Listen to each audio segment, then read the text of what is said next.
चाहे जितना बड़ा कोई मराठी हो, यदि हिंदी भाषी और बिहारी पर जुल्म किया गया, हम संघीय व्यवस्था में सम्मान करेंगे। मराठी मेरा भाई है, रहेगा, लेकिन भारत सरकार और महाराष्ट्र की जितनी बैंकिंग है, जो भी सिस्टम है, मैं उसको चलने नहीं दूंगा, मैं रोकूंगा। सर, वो चैलेंज में हमने लिया है। चाहे जितना बड़ा कोई मराठी हो, यदि हिंदी भाषी और बिहारी पर जुल्म किया गया, हम संघीय व्यवस्था में सम्मान करेंगे। मराठी मेरा भाई है, रहेगा, लेकिन भारत सरकार और महाराष्ट्र की जितनी बैंकिंग है, जो भी सिस्टम है, मैं उसको चलने नहीं दूंगा, मैं रोकूंगा और सदन नहीं चलने दूंगा। सर, 21 तारीख के बाद सदन नहीं चले देंगे। और बिहारी को पीटा गया तो हम बिहार भी बंद करेंगे, और भारत सरकार की एक भी संस्था, हम मराठी के खिलाफ नहीं लड़ेंगे। मराठी मेरा भाई है, लेकिन भारत सरकार को हम जीने नहीं देंगे। मुझे लगता है ये जो लोग भी करते हैं वो गंदी राजनीति है, और ऐसा कहीं भी नहीं होना चाहिए। देश के किसी भी हिस्से में नहीं होना चाहिए। ये देश इसी बात के लिए जाना जाता है कि यहाँ अलग अलग भाषा है, अलग अलग कल्चर है, उसके बाद भी अनेकता में एकता है। यही तो हमारे देश का कल्चर है और यही इसकी खूबी है, खासियत है। तो मुझे लगता है कि इस तरह की जो लोग भी गंदी राजनीति करते हैं उनको नहीं करना चाहिए, उनको संभल जाना चाहिए, क्योंकि ये तोड़ने की राजनीति है।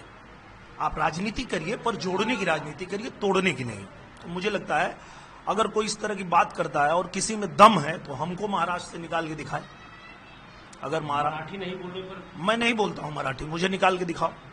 मैं किसी भी नेता को खुला चैलेंज देता हूं कि अगर तुम्हारे अंदर दम है तो मैं मराठी नहीं बोलता हूं, महाराष्ट्र से निकाल के दिखाओ मुझे, रहता हूं वहीं।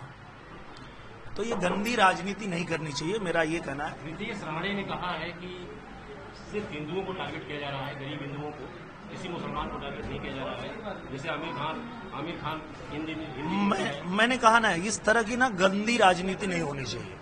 मैं खुद भी एक पॉलिटिशियन भी हूं, कलाकार भी हूं, पर मैं मानता हूं कि राजनीति कभी भी लोगों के भले के लिए होनी चाहिए, देश के भले के लिए होनी चाहिए। इस तरह की गंदी राजनीति नहीं, महाराष्ट्र कहीं भी ये कंपल्सरी होना चाहिए। बिल्कुल नहीं, बिल्कुल नहीं। देखिए, अगर किसी की क्षमता है कि वो 1, 2, 3, 4, 5 भाषा सीख सकता है तो सीखे, क्योंकि मराठी बहुत अच्छी भाषा है, बहुत प्यारी भाषा है, भोजपुरी जैसे प्यारी भाषा है, गुजराती है, मराठी है, तेलुगु है, तमिल है, कन्नड़ है, सारी भाषाएं बहुत, सबकी अपनी खूबसूरती है। तो वो सबको सीखना चाहिए अगर क्षमता है तो, पर नहीं अगर सीख सकते तो कोई जरूरी नहीं, किसी को जबरी नहीं करना चाहिए। ये गंदी राजनीति है, ऐसा नहीं होना चाहिए। क्या हिंदुओं को टारगेट किया जा रहा है, ये आप भी मानते हैं? मैं ऐसा नहीं मानता। ये किसी को भी, किसी टोपी वाले को नहीं कहते कि आप मराठी बोलो। नहीं, ऐसी बात नहीं है। जो गंदी राजनीति करते हैं वो किसी के नहीं होते, चाहे हिंदू हो चाहे मुसलमान हो। जो गंदी राजनीति करते हैं वो गंदी राजनीति करते हैं और वो किसी के नहीं होते हैं, मैं तो ये मानता हूँ। अखिलेश यादव 2 दिन पहले गए थे आपकी आजमगढ़ में, उन्होंने अपने कार्यालय को पीडीए कार्यालय बना दिया। ये किस तरह का पहल? मुझे लगता है कि सब लोग अपनी अपनी तैयारी कर रहे हैं, वो भी अपनी तैयारी कर रहे हैं और करना चाहिए। और मैं तो ये कहता हूँ कि लड़ने का मजा तब आता है लड़ने वाला जब काबिल हो।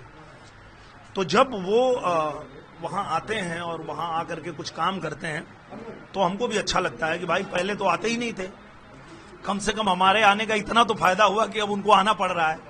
नहीं तो ये लोग तो जीत के अपना प्रमाण पत्र लेने नहीं आते थे, पर अब आना पड़ रहा है लोगों के बीच। उनकी अगर उपस्थिति हो रही है तो ये अच्छा संकेत, अच्छा है।